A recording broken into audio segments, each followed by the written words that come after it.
তারা আমাকে ফজা পাগলা বলে কথা বলে, উনি একদিন এটা মাননীয় সদস্য, আমি ওনাকে আপনাকে কেউ এই ধরনের উক্তি করেছে আপনার সম্বন্ধে? এরকম তো সংসদে কেউ বলে নাই তো না এরকম। বলছি করেছে, তারা আমাকে ফজা পাগলা বলে কথা বলে, উনি একদিন এটা তারা নাকি সভ্য, তারা নাকি ইসলাম। বিরোধী দলের নেতা বলেছেন উনি মুক্তিযোদ্ধা পরিবারের লোক এবং উনি শহীদ পরিবারের লোক এবং উনি জামাতে ইসলাম করেন। এটা ডাবল অপরাধ। মুক্তিযোদ্ধা পরিবারের লোক কেউ জামাত করতে পারে না। আর আপনি শেষ করুন, কষ্ট পাইতেছেন, বক্তব্য শেষ করুন। আমি আবারও বলে রাখলাম, শহীদ পরিবারের লোক তো জামাত করতেই পারে না, আর জামাত করলে ডাবল অপরাধ করতেছে। আমার আইডেন্টিটি নিয়ে প্রশ্ন করা হয়েছে, এটা গুরুতর অপরাধ করেছেন উনি। আমার আদর্শ সিলেকশনের ব্যাপারে উনি কথা বলেছেন, এটা বাড়তি অপরাধ করেছেন। 2 নম্বর, উনি বলেছেন কোন মুক্তিযোদ্ধা কিংবা শহীদ মুক্তিযোদ্ধা পরিবারের কেউ জামাত ইসলামী করতে পারে না। তাহলে উনাকে জিজ্ঞেস করে করা লাগবে, যার মগজ যেরকম তার কনক্লুশন হবে সেই। এটি আমার নাগরিক অধিকার। আমি কোন দল করব, কোন আদর্শ আমি অনুসরণ করব, এর উপর হস্তক্ষেপ করার ন্যূনতম কোনো অধিকার রাষ্ট্র কিংবা সংবিধান কাউকে দেয়নি। আমি এটার তীব্র নিন্দা জানাই। প্রিয় দেশবাসী, আসসালামু আলাইকুম ওয়া রাহমাতুল্লাহি ওয়া বারাকাতুহু। মহান জাতীয় সংসদে আজকের ফজলুর রহমান সাহেব বিতর্কিত মন্তব্য এবং বক্তব্য দিয়ে জাতির কাছে আবার নতুন করে ধিক্কৃত হয়েছেন। যদিও তাকে ধিক্কার জানানোর ভাষা বাংলাদেশের সাধারণ মানুষের মতো আমারও নেই, কিন্তু কয়েকটি পয়েন্টে প্রতিবাদ না করলে সেটা আজকের মনে হবে এই জুলাইয়ের সাথে গাদ্দারি, নতুন বাংলাদেশের গাদ্দারি। সে কারণেই আজকের এই প্রতিবাদ করতে এসেছি। তিনি সংসদে দাঁড়িয়ে মহান মুক্তিযুদ্ধের সাথে জুলাইকে মিশ্রণ করতে গিয়ে জুলাইকে এমনভাবে অপমান অপদস্থ করেছে, 24-এর গণ অভ্যুত্থান যেটাকে আমরা বলছি জুলাই বিপ্লব, সেটাকে তিনি ডোবা নালা ছোট্ট উদাহরণ দিয়ে আজকে তিনি সেখানে মন্তব্য এবং বক্তব্য প্রদান করেছেন। তিনি বক্তব্য প্রদান করতে গিয়ে এমন ভাব নিয়েছেন মনে হয় বাংলাদেশের একমাত্র মুক্তিযোদ্ধা তিনি, আর দেশের কোনো মানুষ মুক্তিযুদ্ধে অংশগ্রহণ করেনি। তিনি বক্তব্য দিতে গিয়ে এমনভাবে অপমান করেছেন মনে হয় ওনার সামনে বসা ট্রেজারি বেঞ্চের অপোজিট সাইডে যারা বসা জামাত ইসলাম সহ বিরোধী দলের নেতারা সবাই এদেশের রাজাকার, উনি একমাত্র এই দেশের স্বাধীন চেতা এবং স্বাধীনতার রক্ষক এবং বক্ষক। এবং ওনার সামনে আশেপাশে যারা আবার ওনাকে তাল দিয়েছেন, আমি তাদেরকেও ধিক্কার জানাই। বাংলাদেশের এই 24-এর গণ অভ্যুত্থান যেটাকে আমি বিপ্লব হিসেবে মনে করি, যেটাকে আপনারা বিপ্লব মনে করেন না, এই যে একটি নতুন যুদ্ধ হয়েছে, এই যুদ্ধ না হলে ফজলুর রহমানের মতো মানুষ সংসদে দাঁড়িয়ে কথা বলতে পারতো না। আজকে আমাদের জন্য কপাল পোড়া এ কারণেই যে সকল মানুষ গত 16 বছর বস্তা পচা রাজনীতির মধ্যে নিমজ্জিত থেকেছে, ওই ফজলুরের মতো মানুষরা তখনও সংসদে দাঁড়িয়ে কথা বলতে পারে নাই।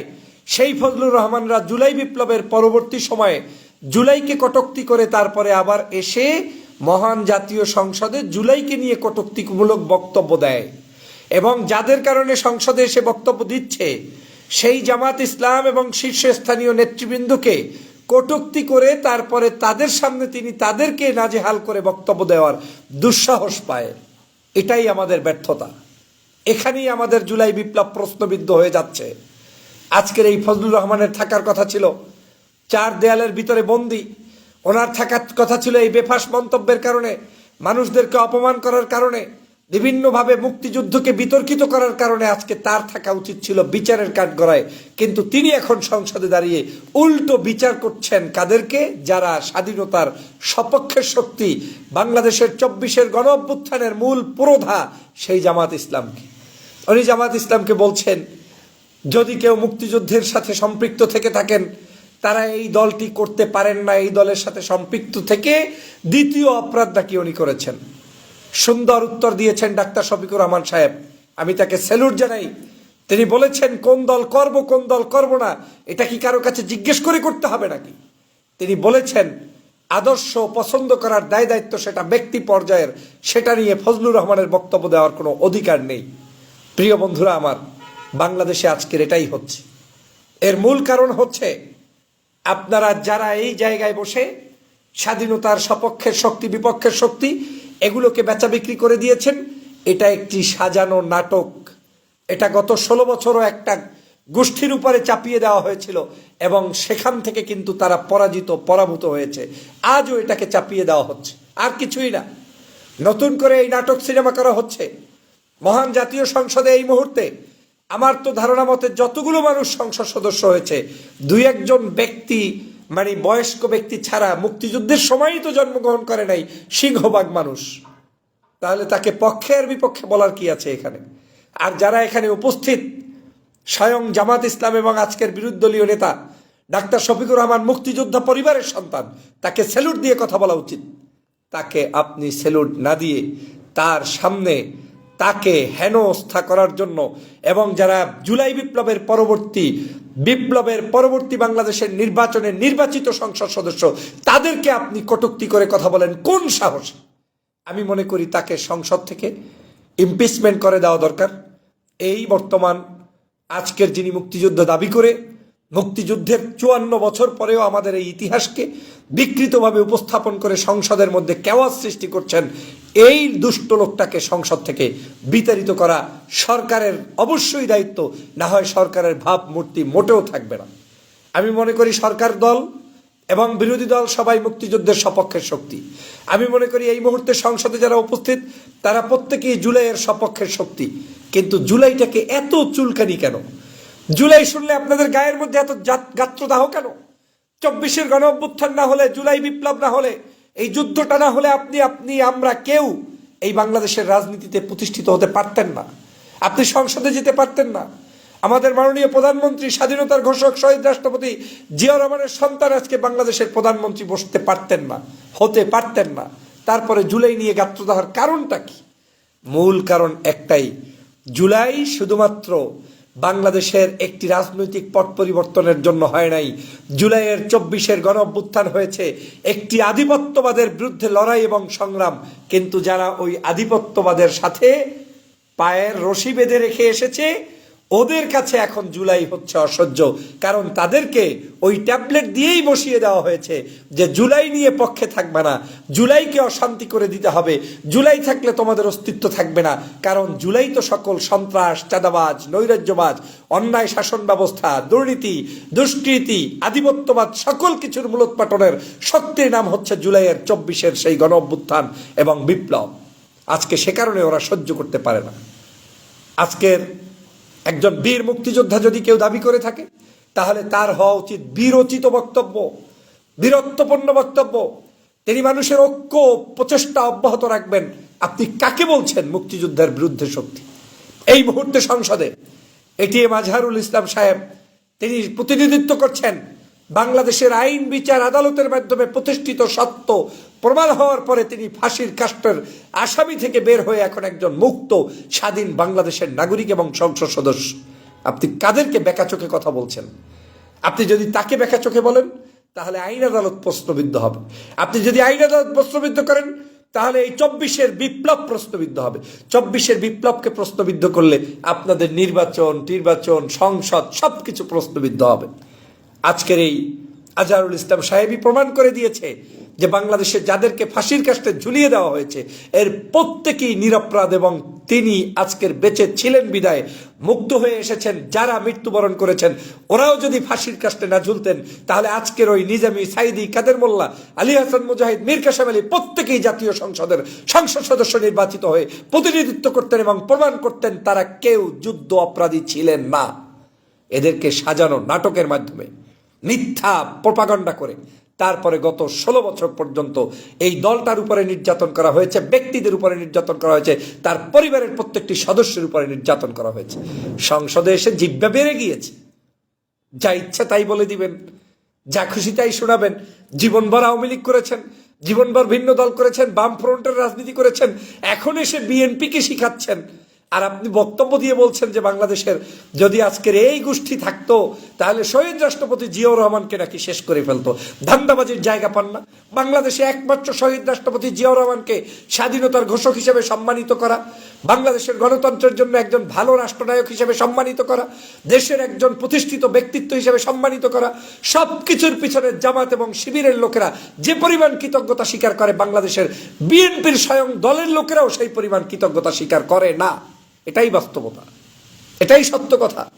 দেশনেত্রী বেগম খালেদা জিয়াকে যে সম্মানটা জামাত শিবির করে সেটা অন্য কেউ করে না। যতবার ক্ষমতায় ছিল ততবারই এই দলটাকে ভালোবেসেছে, এই দলের পাশে ছিল, খালেদা জিয়ার পাশে ছিল, জিয়াউর রহমানের পক্ষে মন্তব্য করেছে, করতে গিয়েই আজকের এই দলের নেতাকর্মীদেরকে ফাঁসির কাস্টে ঝুলতে হয়েছে। শুধুমাত্র জামাত শিবির ওই 20 দলের সাথে 18 দলের সাথে 4 দলের সাথে থাকার কারণেই তাদের লোকগুলোকে ফাঁসির কাস্টে দিয়ে হত্যা করতে হয়েছে, হত্যার শিকার হতে হয়েছে। এগুলো ভুলে গেলে চলবে না। যদি ওই দিন বিএনপিকে ওই ছিটকে মেরে লাথি মেরে চলে আসতো তাহলে আজকের এই জামাত শিবিরের এই পরিণতি হতো না। আজকের এই নেতাকর্মী প্রত্যেকে আজকে জীবিত থাকতেন। এইটাই হচ্ছে বাস্তব সত্য কথা। সেদিনের ইতিহাস ভুলে গেলে রাজনীতিতে পরাজিত হবেন। আপনি এমন বক্তব্য দিচ্ছেন ওই লোকটাকে গুড়ি হিসাবে এই সংসদে পাঠানো হয়েছে, ওকে শুধু একটি পার্শ্ববর্তী দেশের এজেন্ডা হিসেবে এই লোকটাকে ঢুকিয়ে দেওয়া হয়েছে, ওকে দিয়েই সমস্ত গুনাহের কাজ করানোর জন্য তৈরি করানো হচ্ছে। মানে বোঝেন নাই? আপনাদের যত পাপ সব ওর মাথায় দিয়ে ওর মাধ্যমেই আপনাদেরকে এই পাপের মধ্যে নিমজ্জিত করার একটা ষড়যন্ত্র শুরু হয়েছে। আপনারা এটা বুঝতেছেন না। শহীদ রাষ্ট্রপতি জিয়াউর রহমানকে অপমান করার মতো দুঃসাহস বাংলাদেশের কোন রাজনৈতিক দলের আছে? কেন করবে? আজকে তাকে নিয়ে কটূক্তি আপনি উচকি উচকি দিয়ে জামাত শিবিরকে নামাচ্ছেন। সংসদ সদস্যদের মধ্য থেকে আপনাকে কে এখন পর্যন্ত বলেছে? আসলে তো আপনাকে মানুষ বলে যে শব্দটা আপনি উচ্চারণ করেছেন, আমি আপনাকে বয়োজ্যেষ্ঠ মানুষ, সেই শব্দ উচ্চারণ করতে চাই না, কিন্তু সারা বাংলাদেশের মানুষ আপনাকে সেটা বলে। এটাই বাস্তবতা। কিন্তু আপনি সংসদ সদস্যদেরকে সেই কথাটা বলতে গেলেন কেন যে তারা করেছে? না, তারা করে নাই। আপনার সামনে, বাসার সামনে মব সৃষ্টি করেছে বলছেন জামাত শিবিরকে ইন্ডিকেট করে। কে করেছে? প্রমাণ দেখাতে পারবেন? সারা বাংলাদেশের জামাত শিবির কোনো জায়গায় কোনো অবস্থায় কোনো মানুষের উপরে অন্যায় অত্যাচার করে না, বরং নির্যাতিত নিপীড়িত মানুষদেরকে উদ্ধার করে। যেমন দেশনেত্রী বেগম খালেদা জিয়া চট্টগ্রামে একবার বিভিন্ন কারণে সেখানে বন্দী হয়ে গিয়েছিলেন, ছাত্রলীগ আওয়ামী লীগের সেই সময়কার সদস্যরা করেছিলেন, কিন্তু ছাত্র শিবিরের লোকেরাই দেশনেত্রী বেগম খালেদা জিয়াকে প্রোটেকশন দিয়ে উদ্ধার করেছিলেন। শুধু কি তাই? আজকের বাংলাদেশের যতগুলো ক্রাইসিস মুভমেন্ট এসেছে সবগুলোতে তাদের পাশে ছিল। বিএনপি যতবার ক্ষমতায় এসেছে ততবার জামাত তাদের পাশে ছিল। এইবারও বাংলাদেশের 24-এর গণ অভ্যুত্থান সংগঠিত করার মধ্য দিয়ে জামাত রাষ্ট্র ক্ষমতায় আসতে গিয়েও আসতে পারে নাই, তাদেরকে ইঞ্জিনিয়ারিং করে ঠগিয়ে দেওয়া হয়েছে। তারপরেও দেশের সাথে বিএনপিকে মেনে নিয়ে জামাত ইসলাম বিরোধী দলে বসে রাষ্ট্র বিনির্মাণের জন্য পথ প্রশস্ত করছে, আর তাদেরকে আপনি ইন্ডিকেট করছেন। আর এই ফজলুর রহমানরা সংসদ সদস্য হিসেবে থাকবে, তাদেরকে নিয়ে সংসদ কাঁপাবেন, সেইটা হবে না। বাংলাদেশের জামাত শিবির থাকলেই সংসদ কাঁপবে, আর তাদের মাধ্যমেই সংসদ চালাতে হবে। তার সাথে অন্যান্য রাজনৈতিক দলও থাকবে। কিন্তু যারা জামাত শিবিরকে নিশ্চিত করতে চান, নিঃশেষ করতে চান, ধ্বংস করে দিতে চান, তারাই ধ্বংসের দ্বার প্রান্তে পতিত হবেন।